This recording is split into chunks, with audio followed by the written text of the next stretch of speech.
Сәлем достар, бүгін өте оңай дамды самса дайындайтын боламыз. Ыдысқа жылы сүтті құямыз, үстінен сұйық майды, одан соң дрожж бен тұзды саламыз.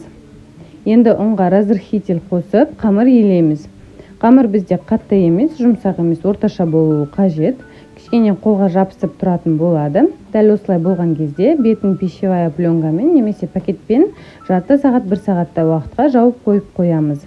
Ол уақытта салмасын дайындаймыз. Салмасына бізге 3 пияз. Пиязды турап аламыз майдалап, одан соң фаршты саламыз үстінен. Және де тұзды, қара бұрышты, паприканы салып, жақсылап араластырамыз. Араластырып болғаннан соң үстінен сұйық майды құямыз. Енді тағы да жақсылап араластырып аламыз. Сонымен салмасы дайын. Енді қамыр көтерілді. Енді қамырды алып, бірнеше бөліктерге бөліп аламыз, домалатып, 20-25 шақты бөліктер дайындап алатын боламыз.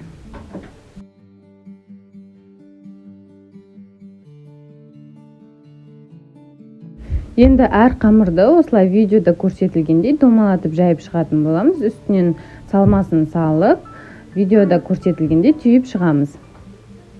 Осылай барлығын бірінші жинап аламыз, және де ортасынан бұрап, сол жинаған жерімізді үстінен жаямыз. Астына қарап бір-біріне жабыстырып шығамыз.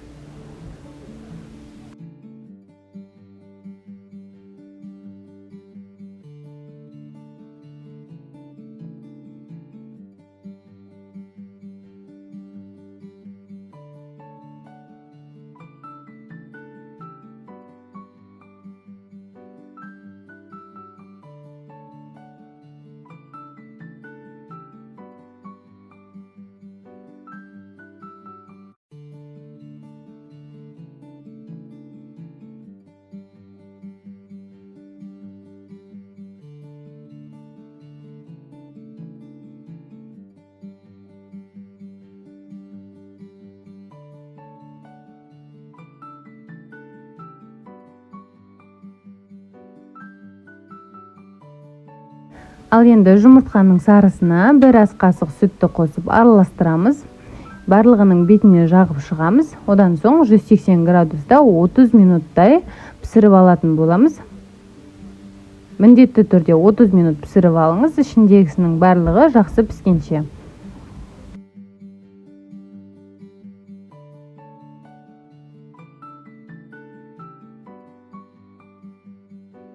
Сонымен біздің самсалар дайын, өте оңай жасалу жолы. Міндетті түрде осы рецептімен дайындап көріңіз, еш өкінбейсіз. Енді дәмі өте керемет болып шығады. Фарштың соғы өзінде болады. Өте дәмді. Жасап көріңіз. Егер де жасап жатсаңыз, ас болсын. Және де осы видеоны соңына дейін көрген болсаңыз, менің каналыма тіркелуді де ұмытпаңыз.